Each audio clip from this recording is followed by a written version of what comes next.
Jeanette!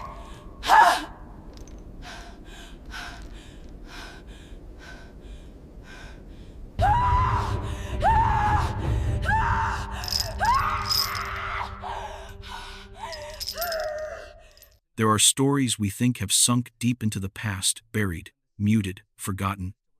Yet all it takes is the softest breath for them to stir again, reviving the fears of an entire childhood. Some moments are so small, we usually overlook them, but to a child, they can be the thin, trembling line between safety and despair.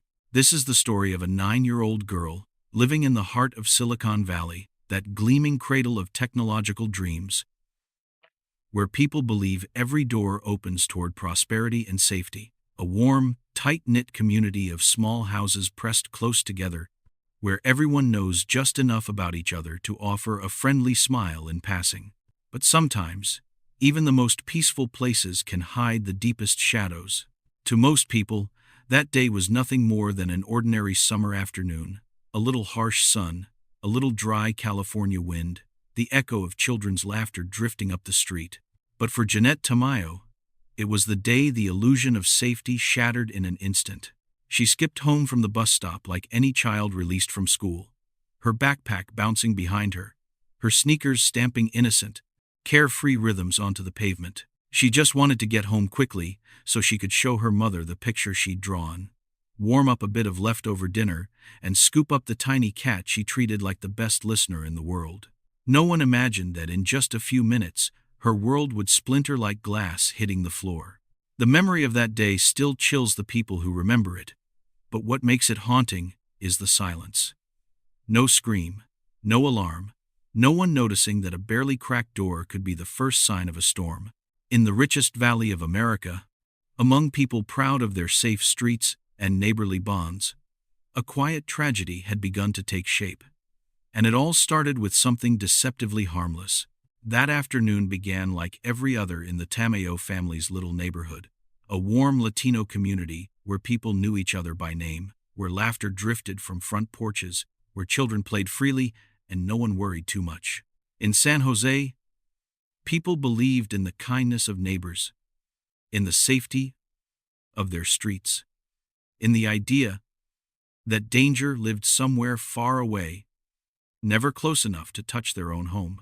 Jeanette, at only 9, saw the world as a patchwork quilt, soft, colorful, comforting. She often swung her tiny backpack side to side as she walked. That day she even hummed a pop tune. Her classmates couldn't stop singing. Every step she took brimmed with the kind of innocence only a child could create. Evening sunlight brushed her shoulders. The dry California breeze slipped through her soft black hair. She loved this street. She loved the old wooden fences, the neighbor's dog barking as she ran past, the small, familiar things that made her heart feel at home. Jeanette thought of her mother, of telling her about the drawing she'd been praised for, of smelling the warm rice Rosalia always prepared, of the hug that wrapped her in safety the moment she stepped inside. Every child deserves that kind of steady, quiet warmth, something soft enough to comfort a little heart but strong enough to shape a life. But sometimes, it takes only a small detail to fracture that sense of peace. And on that day, that detail waited right on the front porch. The screen door was cracked open, just a sliver, barely there, something most people would never notice. But for Jeanette, it was enough to make her pause for half a heartbeat. She didn't think too hard about it, children rarely do. Maybe mom came home early. Maybe her brother forgot to close it. Maybe the wind nudged it open. Simple, harmless explanations a child naturally reaches for. Jeanette pushed the door and stepped inside. And instantly, a strange chill crawled down her spine. The house, usually warm and alive, felt wrong. Not dangerous, just hollow. Quiet enough for her to hear her own breathing. She walked into her room, and Jeanette's world began to crack. Shattered glass littered the floor, catching the light in sharp, warped reflections. The dresser leaned sideways, as if someone had torn through it too quickly. No sound, no explanation, just an emptiness expanding inside her chest. Jeanette stepped back by instinct. Her mind blanked, but her heart beat fiercely, warning her to run. She bolted toward the kitchen phone, her fingers trembling so hard she could barely press the buttons. When she lifted the receiver, no sound came through. No dial tone, no signal. The line had been cut. Fear, true, soul-deep fear, settled in her bones. Then came a knock on the door. Soft, unhurried. But in that suffocating silence, it boomed like thunder. Jeanette turned. Through the mesh screen, she saw a man she didn't recognize. No one in this neighborhood was a stranger, and that made the moment all the more terrifying. She didn't know it yet, but opening that door would split her life into before and after two worlds that would never touch again. That day, which began with harmless sunlight, would end in a storm no one could have imagined. A day when Jeanette's childhood was ripped away in a few quiet seconds. And it was only the beginning. The moment Jeanette cracked the sliding door open, something inside her quietly recoiled. The man standing outside smiled, but it was the kind of smile that never touched the eyes.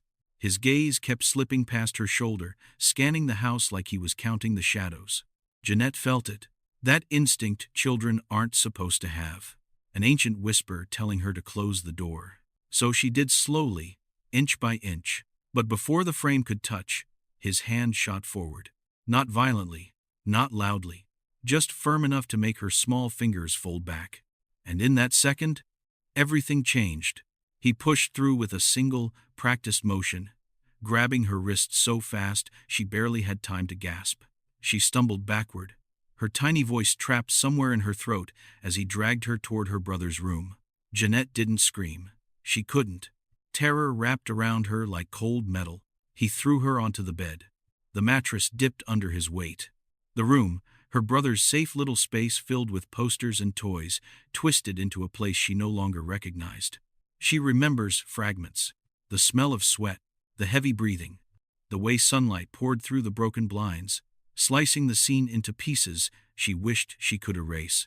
Out of respect for Jeanette, the details of what happened in those moments are not retold.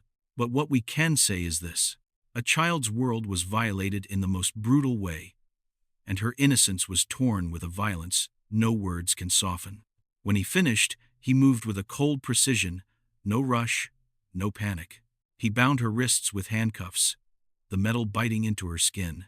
He tied her ankles with rope, knotting it tight like he had done it before. Then he lifted her as if she weighed nothing, carrying her toward the garage. Jeanette's tears didn't fall yet. Shock froze everything. Even fear waited its turn. In the dim light of the garage, he tried to yank open the heavy door, but it rose only a few inches before stopping. At that moment, headlights flashed across the driveway. Jeanette's heart almost stopped. She recognized the car. Her mother's car. Her mother was home. Hope burst so suddenly in her chest it almost hurt. But hope can be fragile, and fate, cruelly unpredictable. From the back seat, Jeanette watched everything in slow motion. Her brother Paul appeared first, just 15. Still half a boy, yet willing to fight a grown man with nothing but a screwdriver. His hands trembled, but his courage did not. He charged forward with a desperation only love can create. The man disarmed him instantly. Then came the blows. Hard, repeated. Jeanette could do nothing but scream inside her own mind as her brother was beaten. Moments later, Rosalia burst into the scene, the kind of mother who would wrestle with fate itself if it threatened her children. She fought with everything she had. She clawed. She pushed. She refused to let her son fall. But the man was too strong. He struck her again and again until her body hit the ground. Jeanette watched, powerless, her body tied, her voice stolen. And the question that froze her heart was not whether she would live. It was whether her family would. She thought she saw death in the blood smeared across the attacker's face when he returned to the car. She thought her mother and brother were gone. She thought she had lost everything in the span of a few breathless minutes. Fear finally arrived. It came like a tidal wave, and the nightmare was just beginning. The Tamayo household, usually filled with warmth and the gentle chaos of family life, had transformed into a battleground in a matter of seconds. But even in those bruised and frantic moments, something powerful rose inside each of them, a kind of instinctive courage that only love can summon. Paul was the first to stand back up. Blood dripped from his lip. His legs shook. His breaths came in sharp bursts. But his eyes, those fierce, terrified eyes, refused to look away from the danger in front of him. He was just a boy, barely strong enough to lift the pots in the kitchen some days. But when the safety of his sister was threatened, he became something else entirely.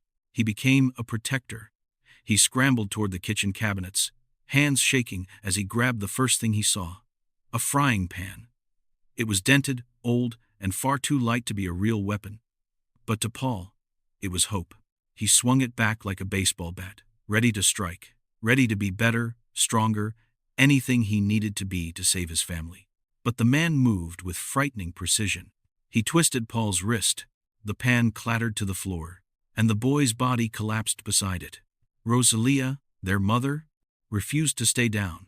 Pain radiated across her ribs with every breath. Her vision blurred.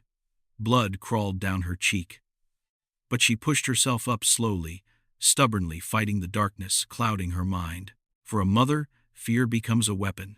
Love becomes armor. She lunged toward the attacker with nothing but her bare hands. She clawed for his face. She grappled for his arms. She screamed her daughter's name as if her voice alone could break the chains wrapped around Jeanette. But he struck again. And again. The last blow sent Rosalia crashing to the floor, her body curling instinctively to shield her head. Jeanette watched everything through the small crack of the car window. She couldn't move. She couldn't scream. She couldn't reach them. She saw her brother's staggering silhouette as he tried to stand one more time, only to collapse onto the concrete. She saw her mother, bloodied and gasping, lifting her head just enough to see the car rolling away with her baby trapped inside. And for a moment, the world felt impossibly cruel. But then, something miraculous happened. Even with her face bruised and her body trembling, Rosalia forced herself to her feet. She stumbled forward, her hand dragging across the wall to steady herself. With strength pulled from the deepest corner of her soul, she chased the car, her voice shattered but determined. Her lips formed the words, "My baby, my baby." Paul, limping and breathless, ran after her. His knees buckled, but he kept moving, waving both arms, shouting for anyone to help. Their fight wasn't elegant. It wasn't heroic in the way movies show. It was raw, human, desperate, but it was fueled by a love fierce enough to challenge death itself. And for Jeanette, watching her family refuse to surrender, even as they bled, even as they fell, planted a seed inside her heart. A seed of courage, a determination she would soon need more than anything. Because the nightmare was far from over, and now she knew she couldn't wait for rescue. She would have to become her own hope.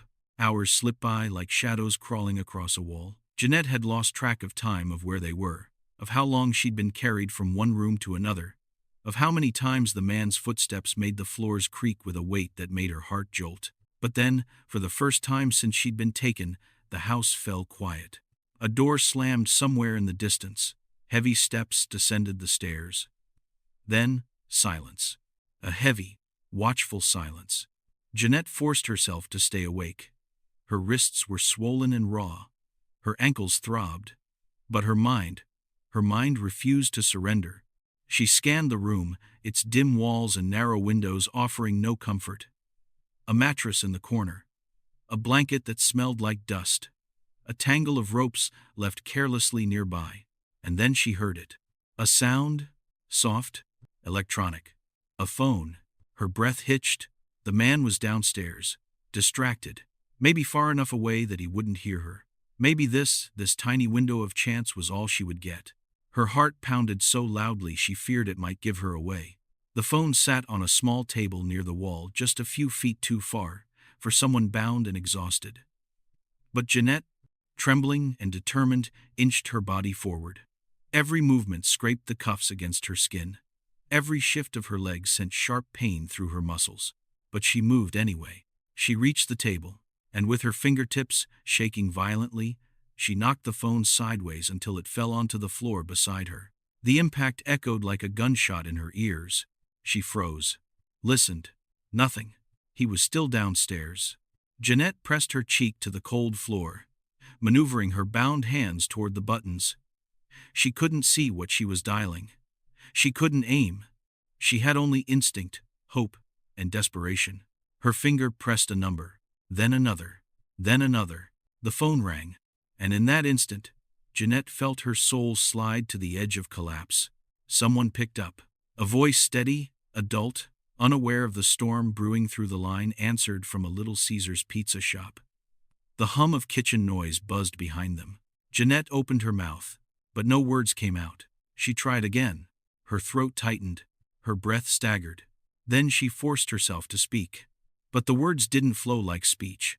They came out chopped, broken, spelled out letter by letter because she was terrified the kidnapper might hear her, terrified she'd say too much, terrified she'd say too little, and because she was 9, and holding courage heavier than her own body, she spelled out her address, one trembling letter at a time.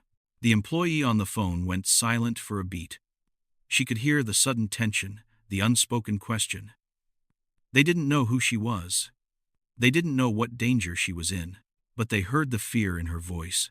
They heard the breathless sobs. They heard the thin thread of hope she clung to. And that was enough.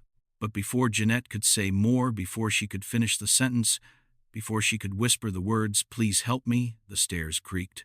Heavy, slow, coming up. Jeanette's blood turned to ice. The phone slipped from her fingers. Footsteps drew closer. She curled into herself, trying to breathe quietly, trying to erase any evidence of what she'd done. But her heartbeat thundered inside her ears, loud enough to break her.